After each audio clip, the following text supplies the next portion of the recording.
Guys आज देखते हैं अपना इसी के बाद जो हमारा स्पेरिकली सॉल्युबल के बाद है हमारा टॉपिक आता है। देखो स्पेरिंगली सॉल्युबल वाला टॉपिक तो हो गया था हमारा। आज देखते हैं हम लोग एक होता है हमारे पर calomel slash hydroquinone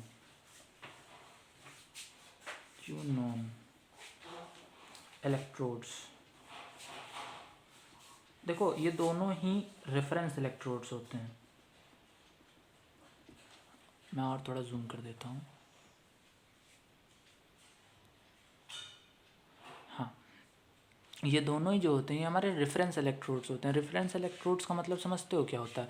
reference electrodes का मतलब होता है कि ये हमारे किसी चीज़ को रिफ़र करेंगे। जैसे कैलोमल का यूज़ तुम करोगे तो तुम एनोड कैथोड बहुत अच्छे से यूज़ कर पाओगे। हाइड्रोक्विनोन पीएच को रिफ़र करने के लिए, पोटेंशियोमेट्रिक टाइट्रेशंस को रिफ़र करने के लिए बनाए जाते हैं इनको।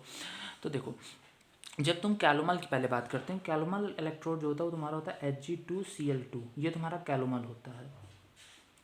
अब इसके बारे में मैं तुम्हें कुछ जानकारी दे देता हूँ।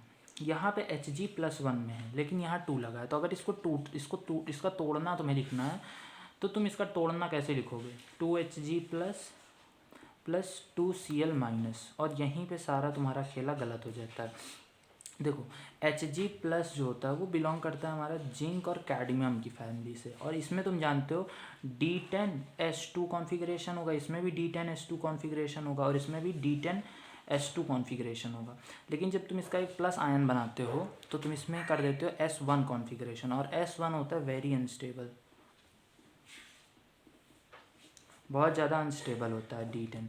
इसलिए ये तुम्हारा Hg ये जो प्लस है ये पैरामैग्नेटिक से डायामैग्नेटिक बनता है। अब किसी भी ऐसी स्पीसीज़ को तुम समझ लो आज कि अगर तुम्हें जैसे NO2 तुम्हें मिलेगा, उस जिस तरह की भी तुम्हें स्पीसीज़ हो, अगर तुम्हें इन्हें डायामैग्नेटिक बनाना है तो इनका डायमराइजेशन कर दो। तो डायमराइजेशन होके तुम्हारे कुछ इस तरह दिखते हैं। Hg ये अपना एक प्लस इलेक्ट्रॉन, और Hg इस तरह एग्जिस्ट करता है। Hg2 इस तरह तुम्हारा एग्जिस्ट कर जाता है। ठीक है, तो आई होप यहाँ तक तुम्हें मतलब बात समझ आई होगी। तो ये हम मतलब बेसिकली इसको मुझे तुम्हें समझाना था। अब देखो हम इसको अगर एनोड की तरह यूज़ करना चाहें, या फिर उससे पहले मैं तुम्हें एक और चीज़ बताता हूँ। देखो अगर इसको तुम एनोड की तरह NODE एनोड की तरह यूज़ कर रहे हो तो क्या होगा? एनोड की तरह होगा तो लॉस ऑफ इलेक्ट्रॉन्स होना चाहिए, यानी कि Hg2Cl2 gives 2Hg2 plus 2Cl- plus 2 electrons. ये बात एकदम क्लियर हुई। और इसमें तुम्हारे जो होंगे ये 2 इलेक्ट्रॉन्स लॉस होंगे। तो अगर तुम इसका E0 लिखना चाहो तो इसमें ये तुम्हारा कांस्टेंट रहेगा, Hg2 तुम्हारा और Cl2 तुम्हारा, यही दोनों वेरिएबल रहेंगे यहाँ पे।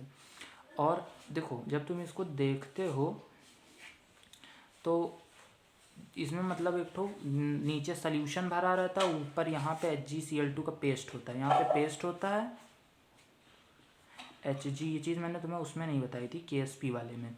और नीचे इसमें Hg इसमें Cl- का सॉल्यूशन डाला जाता है, और ऊपर से एक रॉड लगाई जाती है प्लैटिनम की कह सकते हो। इसके ऊपर तुम्हारी कह सकते हो तुम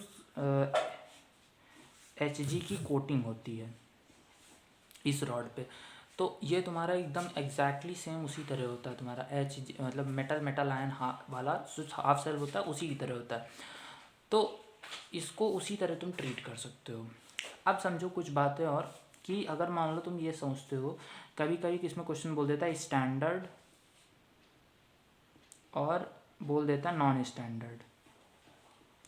तो देखो हम जो एक मतलब ये जो एक डब्बा ले रहे हैं इसके अंदर हम मतलब KCl सोल्यूशन NaCl सोल्यूशन से इसमें Cl- पहुंचाते हैं।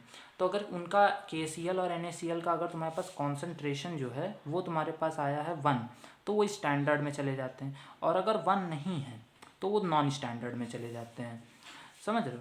लेकिन तुम्हारा जो हर एक पॉइंट पे ये इक्वेशन तुम ज़रूर वैलिड कर सकते हो। Hg2 का कंसनट्रेशन Cl- का whole square is equals to KSP। ये इक्वेशन तुम्हारी मतलब हर एक इंस्टेंस पे तुम्हारी वैलिड रहेगी। तो यही हमारा इसका क्रक्स होता है Hg वाले कैथोड का। इसको अगर तुम्हें एनोड का करना है तो इस रिएक्शन को बस पलट के लिख दो, और बाकी सारी चीज़ें तुम्हारे पास सेम ही रहती हैं। ओके, तो अब आगे की चीज़ें डिस्कस करते हैं। देखो इसमें पेज ले लूँ मैं। देखो आगे हम लोग डिस्कस करते हैं इसके बारे में। और देखो इसका रिप्रेजेंटेशन, अगर तुम्हें इसको एज अ कैथोड रिप्रेजेंट करना है तो याद करो कैसे तुमने Ag वाले में रिप्रेजेंट किया था, AgCl Ag। तो अगर इसे तुम्हें, तो यहाँ पे एक प्लैटिनम वायर और आ जाता है, बाकी सब कहानी वही रहती है। तो अगर तुम्हें इसे कैथोड की तरह रिप्रेजेंट करना है, Cl-Hg2Cl2Hg, सिंपली ऐसे, और बस इसको बंद कर दो, Pt से बंद कर दो चाहो तो, कि मान लो प्लैटिनम बंद है इस तरह। और अगर इसे तुम्हें एनोड की तरह रिप्रेजेंट करना है तो इसी को उल्टा कर दो, Hg2Cl2Cl- और Pt वायर्स दोनों तरफ हैं। बेसिकली ये Pt वायर्स ये दिखाते हैं कि ये सब, ये इनर्ट इलेक्ट्रोड्स होते हैं, ये तुम्हारे बेसिकली ये दिखाते हैं कि तुम्हारा सेल रिएक्शन जो है वो किस कंपार्टमेंट में चला है, इसी के लिए होते हैं। देखो इतनी चीज़ें तुम्हें क्लियर हुई। अब तुम इसमें कुछ और चीज़ें देख सकते हो, सीख सकते हो कि देखो तुम्हारा वेरिएबल सिर्फ यहाँ पे Hg2Cl2 और ये दोनों नहीं है, ये सॉलिड है, ये तुम्हारा लिक्विड में रहता है। Hg लिक्विड में भी तुम ले सकते हो, सॉलिड में ये ले सकते हो, और Cl- जो है तुम्हारे पास, बस यही हमारे पास वेरिएबल है। तो ये एकदम Ag+ वाले की तरह है कि तो यहाँ पे तुम्हारा इसका जो E होगा वो तुम E लिख सकते हो Hg2 वाले का, सिंपल। बाकी तुम्हारे पास कोई दिक्कत नहीं, बाकी तुम सारी चीज़ें वैसे ही कर सकते हो। अब हम अगला इलेक्ट्रोड देते हैं जो हाइड्रोक्विनोन वाला होता है। देखो मैं कुछ और एग्जांपल्स तुम्हें समझाने की कोशिश करता हूँ, अगर तुम्हें मेटल इनसॉल्युबल वाला थोड़ा और अभी दिक्कत लग रही है। देखो जैसे मान लो तुम्हारे पास होता PbPbSO4 और SO4 2- वाला, तो इसको जानते हो तुम क्या लिखते, Pb2+ से Pb जाने का जो होता वही होता। और E0 वाला मैंने तुम्हें उस वीडियो में बताया तो तुम्हें कैसे लिखना होता, इसका E0 इसका E0 में जोड़ोगे तुम 0.059 ln/Ksp upon n, RT ln/Ksp वाला जो है ना पॉइंट, वो तो इसी तरह तुम कर सकते हो। इसी तरह तुम CrO4 वाले का भी निकाल सकते हो। और यहाँ पे ये ध्यान रखना तुम्हारा जो Ksp होगा वो होगा तुम्हारा Pb2+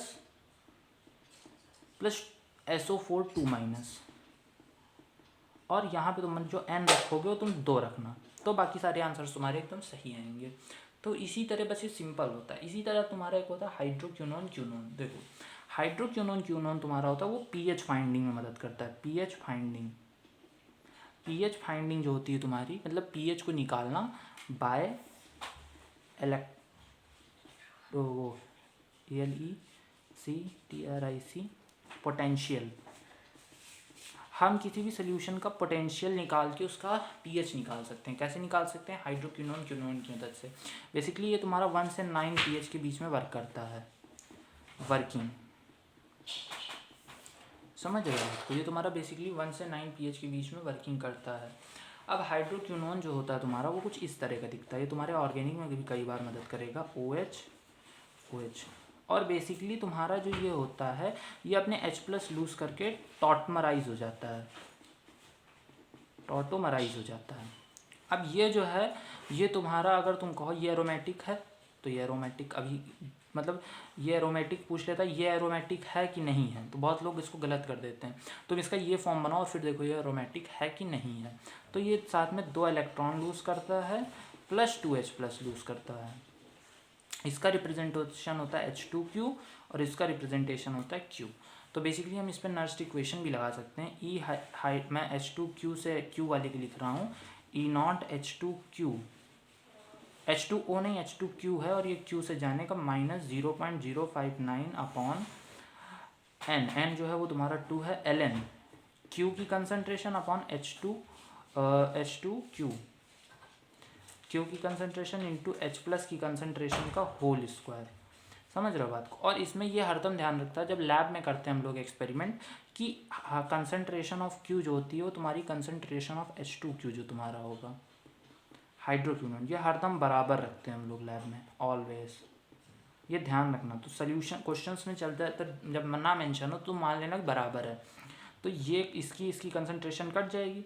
तो ये तुम्हारा बेसिकली क्या आया, और हम प्रैक्टिकली इसको जाना करते हैं। ई नॉट H2Q से Q माइनस 0.059, ये 2 जो H के उसके ऊपर बाहर आ जाए, कट जाएगा, PH। समझ रहे हो बात को? आप समझ आए ना, minus log H plus is equals to PH, और वो 2 ने 2 को काट दिया। तो ये तुम्हारे पास एक इंपॉर्टेंट फार्मूला बन के आता है अगर तुम्हें PH सोल्यूशन का पता करना। तो जो डिफरेंस आता है एक गिवन टाइम पे उसके पोटेंशियल डिफरेंस का, और जो उसका स्टैंडर्ड होता है वही तुम्हें PH देता है। PH से तुम POH भी फाइंड आउट कर सकते हो 14 से माइनस करके, अगर स्टैंडर्ड पे हो तो यही था बेसिकली तुम्हारा क्यूनोन, हाइड्रोक्यूनोन और कैलोमल इलेक्ट्रोड। तो calomel electrode just as similar as तुम्हारा AgCl वाले का है। और बेसिकली अगर तुम AgCl वाला कॉन्सेप्ट क्लियर रखते हो ना, तो कैलोमल वैलोमल बस तुमको कैलोमल में फंसाता जानते हो कहाँ है? वो तुमको जब ये वाला पार्ट दे देता है, कहाँ गया मेरा पेपर, कहाँ गया, ये वाला पार्ट। बेसिकली तुम्हें जब वो ये वाला पार्ट दे के पूछता है ना, तो तुम पहले तो देखो, कभी कभी तुमको कैलोमल ना बोल के वो बोल देगा, जानते हो क्या? Mercurous ion, mercurous ion. तो मर्क्यूरस आयन यही होता है Hg2 मर्क्यूरस क्लोराइड Hg2Cl2। तो ये हरदम ध्यान रखना कि क्या होता है मर्क्यूरस। मर्क्यूरस जहाँ तुम भूले तहाँ तुम्हारा सवाल गलत, तुमने जहाँ इस तरह इक्वेशंस लगाई तहाँ तुम्हारा सवाल गलत। समझ रहे हो बात को? तुम KSP ही गलत निकाल दोगे। तो आयनिक इक्विलिब्रियम में भी बताया जाता है कि सावधानी बरतें, और इसमें भी बताया जाता है कि सावधानी से काम लें। ओके, तो रखते हैं अभी के लिए।